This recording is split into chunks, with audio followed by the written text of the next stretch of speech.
నమస్కారం నా పేరు జ్యోతి స్మార్ట్ సిటీ పొలిటికల్ రౌండప్ కు స్వాగతం ముందుగా హెడ్లైన్స్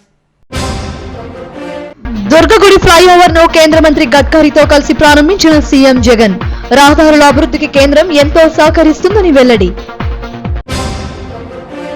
ప్రతిపక్షాలు కావాలనే తనపై నిరాధార ఆరోపణలు చేస్తున్నాయి ఎలాంటి విచారణకైనా సిద్ధమన్న మంత్రి Jairam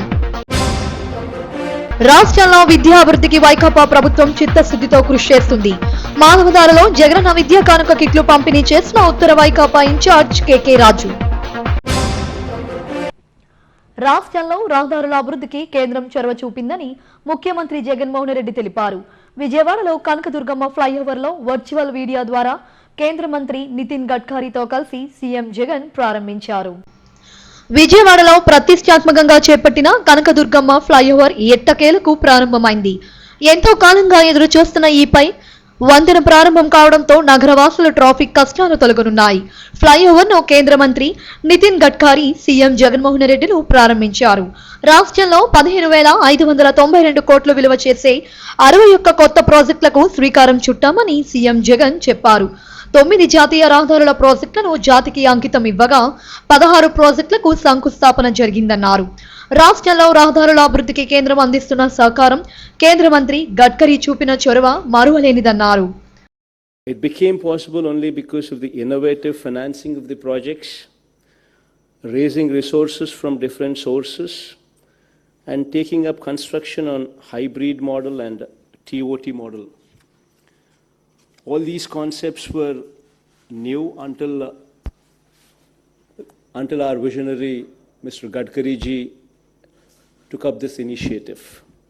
I am very happy to mention here that the auction of the first bundle of TOT raised 10,000 crores for a period of 30 years, and out of this 682 kilometers, out of the 682 kilometers, around 442 kilometers is in Andhra Pradesh. So I thank you for the commitment what has been bestowed on Andhra Pradesh. With the great vision of Honorable Prime Minister Shri Narendra Modi ji and the dynamism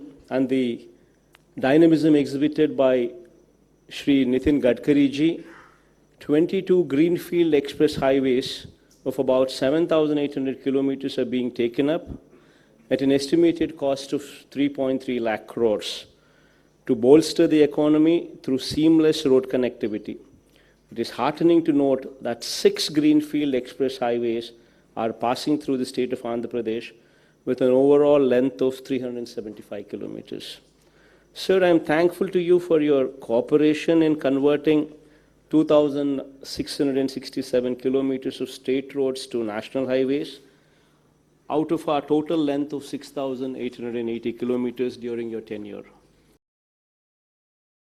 AP అభివృద్ధికి మోడీ ప్రభుత్వం చిత్తశుద్ధితో కృషి చేస్తుందని కేంద్ర హోంశాఖ సహాయ మంత్రి కిషన్ రెడ్డి అన్నారు విజయవాడ దుర్గగుడి ఫ్లైఓవర్ ప్రాజెక్ట్ రాష్ట్ర ప్రగతిని మార్చే ప్రాజెక్టు అని చెప్పారు అనేక ప్రాజెక్టులకు శంకుస్థాపనలు చేయడం శుభ పరిణామమని పేర్కొన్నారు ల్యాండ్ ఎక్విజిషన్ పూర్తి అయినట్లయితే ఈ యొక్క రోడ్లు కూడా పూర్తయితాయని చెప్పి ఈ సందర్భంగా మనయేస్తున్నాను అదేవిధంగా ఎంతో కాలంగా ఎదురు చూస్తున్నటువంటి కనకదుర్గ ఫ్లైఓవర్ ప్రాజెక్టు ప్రారంభంతో ముఖ్యంగా విజయవాడ ఆ పరిసర ప్రాంతాల్లో సామాజిక ఆర్థిక ప్రగతి మరింత పెరుగుతుందనే విషయాన్ని కూడా ఈ సందర్భంగా మానేస్తున్నాను ఈ ప్రాజెక్టు రాష్ట్ర యొక్క ప్రగతిని మార్చగల సామర్థ్యం ఉంది NH60ని 5,122 కిలోమీటర్స్ మేర 4 వరుసలుగా మార్చడము దానిలో భాగంగా భవానీపురం నుంచి విజయవాడలోని కనకదుర్గమ్మ వారిది జంక్షన్ వరకు 6 లేన్స్ ఎత్తైన ఫ్లైఓవర్ నిర్మించడము బెజవాడ ప్రజలకు కేంద్ర ప్రభుత్వం అందిస్తున్నటువంటి కానుకని ఈ సందర్భంగా మనయేస్తున్నాను సుమారు 500 కోట్ల రూపాయల ప్రతిష్టాత్మకమైనటువంటి ప్రాజెక్టు విజయవాడ నగర వాసులకు ట్రాఫిక్ కష్టాలను తప్పించి దుర్గగుడి ఫ్లైఓవర్ కలసాకారం కావడంతో విజయవాడ వాసుల్లో హర్షాతిరేకాలు వ్యక్తమవుతున్నాయి ప్రారంభోత్సవ కార్యక్రమంలో కేంద్ర మంత్రి వికే సింగ్ ఎంపీ కేసినేని నాని రాజ్యసభ సభ్యులు కె రవీంద్ర కుమార్ సీఎం రమేష్ తదితరులు పాల్గొన్నారు ప్రతిపక్షాలు ఎలాంటి సాక్ష్యాధారాలు లేకుండా తనపై అభియోగాలు మోపడం సరికాదని రాష్ట్ర కార్మిక శాఖ మంత్రి గుమ్మనూరు జయరాం ఆవేదన వ్యక్తం చేశారు. సీఎం జగన్ పై బురద జల్లేందుకు విపక్షాలు కుట్ర పన్నుతున్నాయని మండిపడ్డారు. తన పుట్టినరోజు సందర్భంగా కుటుంబ సభ్యులతో కలిసి తిరుమల శ్రీవారిని దర్శించుకున్నారు. ఎంపీ వేమిరెడ్డి ప్రభాకర్ రెడ్డి కూడా శ్రీవారిని దర్శించుకుని మొక్కులు చెల్లించుకున్నారు. అనంతరం మంత్రి మీడియాతో మాట్లాడారు. పూజకు నా పుట్టినరోజు సందర్భంగా మా కుటుంబ సమేతంగా ఈరోజు రావడం జరిగింది. ఈరోజు ఆంధ్ర రాష్ట్రంలో వర్షాలు బాగా పడి పంటలు బాగా వచ్చి రైతన్నులు చాలా సంతోషంగా ఉన్నారు. అదేవిధంగా 5 కోట్ల ప్రజలు కూడా సుభిక్షంగా సంతోషంగా ఉండాలని అది వెంకటేశ్వర స్వామిని కోరుకుంటున్నాను. అదేవిధంగా కరోనా తగ్గుముఖం పట్టేగా కనిపిస్తుంది. ఈ డిసెంబర్లో తగ్గుముఖం పట్టి పూర్తిగా కరోనా నయమైపోయి నెక్స్ట్ రాబోయే జనవరిలో ఆంధ్ర రాష్ట్ర ప్రజలందరూ క్షేమంగా ఉండాలని ఆ దేవుని కోరుకుంటున్నాను. ప్రతిపక్షాలు చెప్పాలంటే వాళ్ళకి ఎక్కడ ఏమి స్కోప్ లేదు. ఈరోజు మేము ఆంధ్ర రాష్ట్రంలో అభివృద్ధి చేసేదాన్ని ఓరు లేక వాళ్ళని కనుమరుగైపోతారేమో అని చెప్పేసి ఏదో రూపకంగా మేము మీడియా ముందుకు వచ్చి మాలాంటి వారిని అభియోగాలు మోపేదానికి వాళ్ళు ముద్ర చల్లే కార్యక్రమం పెట్టుకున్నారు. కానీ ఈ రోజుకి వాళ్ళు నా పైన 2 అభియోగాలు మోపినా కూడా ఏ ఒక్క అభియోగం కూడా నిరూపించలేని పరిస్థితి తెలుగుదేశం పార్టీకి ఉంది. కాబట్టి అలాంటి అభియోగాలకు మేము తావు ఎప్పుడు మా ముఖ్యమంత్రి జగన్మోహన్ రెడ్డి అన్న ఎప్పుడన్నా కానీ అలాంటి దానికి తావి ఇవ్వకున్నట్లు చూడాలనేది మా ప్రభుత్వం. పేద విద్యార్థుల ఉజ్వల భవిష్యత్తుకు రాష్ట్ర ప్రభుత్వం పెద్దపీట వేస్తుందని ఉత్తర వైకాపా ఇన్ఛార్జ్ కేకే రాజు అన్నారు. 50వ వార్డ్ మాధవధార జీవీఎంసీ హై స్కూల్లో జగనన్న విద్యా కానుక కిట్లను విద్యార్థులకు అందజేశారు. వార్డు వైకాపా అభ్యర్థి వావిలపల్లి ప్రసాద్ ఆధ్వర్యంలో జరిగిన కార్యక్రమంలో కేకే రాజు మాట్లాడారు. కార్పొరేట్ పాఠశాలలకు దీటుగా ప్రభుత్వ పాఠశాలను తీర్చిదిద్ది ఉత్తమ బోధన అందించాలన్న లక్ష్యంతో సీఎం జగన్ కృషి చేస్తున్నారని కేకే రాజు అన్నారు. పేద మధ్యతరగతి ప్రజలు వారి పిల్లలను చదివించుకునేందుకు పడుతున్న ఇబ్బందులను చూసి ఎన్నో సంక్షేమ పథకాలను ప్రవేశపెడుతున్నారని చెప్పారు. ప్రతి పేద విద్యార్థి చదువుకొని వృద్ధిలోకి రావాలన్నదే తమ ప్రభుత్వ లక్ష్యమన్నారు.